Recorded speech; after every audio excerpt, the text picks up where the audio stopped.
तो आप सबका स्वागत है अपने चैनल टूर में। और दोस्तों बहुत सा डाउट कन्फ्यूज़न बच्चों के मन में है जो कि उन्होंने क्वेरी भी किया है नाइपर विभाग में, तो उनकी तरफ से एक कॉमन नोटिस यहाँ पे आया हुआ है। तो दोस्तों उसमें कई क्वेरीज़ के आंसर यहाँ पे दिए हुए हैं, तो चलिए मैं उनको वन बाय वन यहाँ पे पढ़ के आपको समझाता हूँ। और देखिए इससे आपकी क्वेरी अगर सॉल्व हो जाती है तो अच्छी बात है, अगर फिर भी नहीं सॉल्व होती है दोस्तों तो वीडियो के नीचे जो कमेंट बॉक्स है दोस्तों उसमें ज़रूर अपनी जो क्वेरी हो मेंशन करिए, मैं आपके एक्सपीरियंस के बेसिस में वो क्वेरी रेक्टिफाई करूँगा। तो चलिए दोस्तों हम लोग मूव करते हैं इनकी नोटिस की तरफ। Important note for the participants of NIPER JEE 2021. We have received several queries from the participants of NIPER JEE 2021 related to uploading their category certificates, submission of qualifying degree certificate, All India consolidated ranking, category wise ranking, dates for PhD interview, etc. Here is a concise reply addressing all the individual queries. तो बहुत से बच्चों ने यहाँ पे जो इनकी query थी रिलेटेड टू कैटेगरी सर्टिफिकेट कैसे अपलोड करना है, submission of qualifying degree certificate, all India ranking उन्हें कैसे मतलब कि कंसोलिडेटेड रैंकिंग के बारे में उन्हें पूछना था, कैटेगरी वाइज रैंकिंग के बारे में उन्हें पूछना था, dates for PhD interview etcetera. तो उसके लिए इन्होंने यहाँ पे 3 से 4 पॉइंट बनाए हैं और उसमें आपकी सारी क्वेरीज जो है उसको यहाँ पे सॉल्व किया है। पहला तो इन्होंने दोस्तों ये कह दिया है कि consolidated status of candidates according to their application form and incorporating their name, hall ticket number, category, special category if any, example EWS and PWBT, marks scored by them and all India ranking is available on the NIPER JEE portal. तो जो NIPER JEE का portal है दोस्तों तो उसमें आपने देखा ही होगा, आपने डाउनलोड ही किया होगा PDF जिसमें ऑल इंडिया रैंकिंग दे रखी है। ठीक है, तो जो ऑल इंडिया रैंकिंग का क्वेरी बहुत बच्चों ने किया है तो वो चीज़ वहाँ पे अवेलेबल है। अगर आपने नहीं किया है दोस्तों तो इनके सेक्शन में जाके आप देख सकते हो, वहाँ पे आपको PDF मिल जाएगा जिसमें ऑल इंडिया रैंकिंग दी हुई है। फिर दोस्तों all the candidates are required to go through the uploaded latest status on the NIPER JEE portal to get the answer of their queries.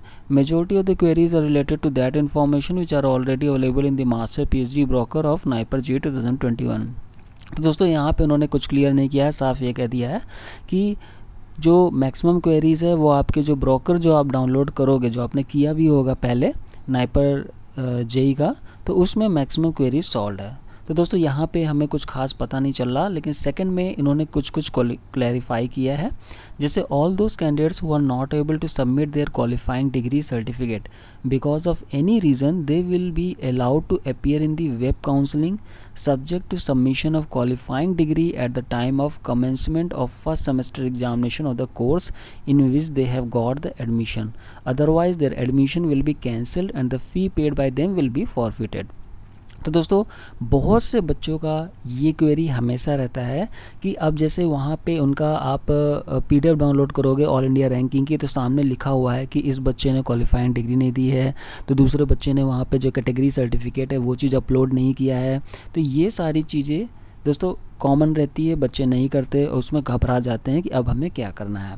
दोस्तों उसका ही क्लैरिफिकेशन है यहाँ पे कि जिन्होंने क्वालिफाइंग डिग्री सर्टिफिकेट वहाँ पे नहीं सबमिट किया है और उनके सामने ये लिख के आ रहा है रिमार्क्स में कि they have not successfully uploaded their qualifying degree certificate, तो किसी भी रीज़न से हो दोस्तों उनको यहाँ पे एक बार फिर से मौका मिलेगा। ठीक है, आप वहाँ पे जब काउंसलिंग करते हो तो वहाँ पे जब फर्स्ट सेमेस्टर का एग्जामिनेशन होता है, ठीक है, उस समय आपको वहाँ पे वो क्वालिफाइंग डिग्री सर्टिफिकेट आप दिखा सकते हो। और अगर तब तक आप नहीं दिखा पाए, फर्स्ट सेमेस्टर एग्जामिनेशन तक जो भी आप कोर्स ज्वाइन करते हो तब तक आप नहीं दिखा पाए दोस्तों, तो वहाँ पे आपका एडमिशन वहाँ पे कैंसिल कर दिया जाएगा और आपकी जो फीस है वो वहाँ पे वापस कर दी जाएगी।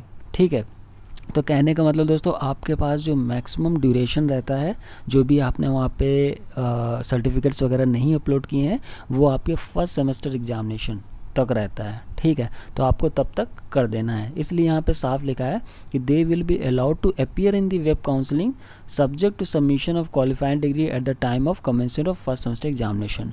तो आप जो वेब काउंसलिंग होगी तो उसमें तो दोस्तों आप अपीयर हो जाओ अभी, ठीक है, लेकिन अगर आपने फर्स्ट सेमेस्टर एग्जामिनेशन के पहले अपना वहाँ पे जो क्वालिफाइंग डिग्री सर्टिफिकेट है वो वहाँ पे नहीं प्रोड्यूस की, तो फिर आप चाहे काउंसलिंग के माध्यम से वहाँ पहुँच चुके हो लेकिन फिर भी आपका कोर्स वहाँ पे जो एडमिशन है वो वहाँ पे ख़त्म कर दिया जाएगा। फिर दोस्तों तीसरा पॉइंट है कि proforma of affidavit to be submitted by all the candidates irrespective of the category has already been uploaded to NIPER JEE portal. अब दोस्तों मैंने इस चीज़ में काफ़ी कुछ आपको बताया भी है, मैं फिर से आपको बता देता हूँ। और एक जो कॉमन क्वेरी है कि 10 रुपये का स्टैम्प पेपर जो नहीं मिल रहा है तो उसके लिए क्या करें, तो वो उस चीज़ का भी रिप्लाई इन्होंने भी दे दिया है, और वही रिप्लाई है जो दोस्तों मैं आपको बताता आया हूँ। यहाँ पे दोस्तों जो एफिडेविट के लिए परफॉर्मा के लिए भी काफ़ी कैंडिडेट्स परेशान थे, तो वो परफॉर्मा मैंने आपको दिखाई दिया था। वैसे भी दोस्तों आप उसमें भी देख सकते हो कि जो इनका नाइपर जेईई का जो पोर्टल है वहाँ पे भी इन्होंने परफॉर्मा एनेक्सर 1 का वहाँ पे अवेलेबल किया है, तो उसको ही सिंपली प्रिंट आउट लेना है और एनेक्सर आपको बनवाना है। किसी भी आप जो नोटरी है वहाँ से ही उसको अटेस्ट करवाना होगा। It is mandatory for all, तो ये सब के लिए मैंडेटरी है। All the candidates who are seeking admission through web counseling must submit duly filled and notarized ₹10 non-judicial stamp paper। ठीक है, तो यहाँ तक तो ठीक है कि आपको ₹10 के नॉन जुडिशियल स्टैम्प पेपर पे नोटराइज द्वारा वहाँ पे जो दस्तखत होने चाहिए वो चीज़ वहाँ पे आपको प्रोड्यूस करना ही करना है। लेकिन मान लो otherwise they will not be allowed to participate in web counselling. ठीक है, अब दोस्तों मान लो कि अगर आपको 10 रुपये का नॉन जुडिशियल स्टैम्प पेपर नहीं मिलता है तो यहाँ पे दिया हुआ है कि any non judicial stamp paper having any other value may be used for the purpose of affidavit. तो ये सबसे बड़ी चिंता थी दोस्तों कि लोगों को 10 रुपये का स्टैम्प पेपर नहीं मिल रहा था, तो इतना मैसेज आया व्हाट्सएप में कि मैं आपको क्या बताऊँ, रिप्लाई करते करते मुझे 2-3 दिन लग गया, क्योंकि इकट्ठा रिप्लाई करना बहुत ही मुश्किल होता है, क्योंकि एक क्वेरी का आप रिप्लाई करते हो कैंडिडेट वहाँ पर दूसरी तीसरी क्वेरी भी ला देता है।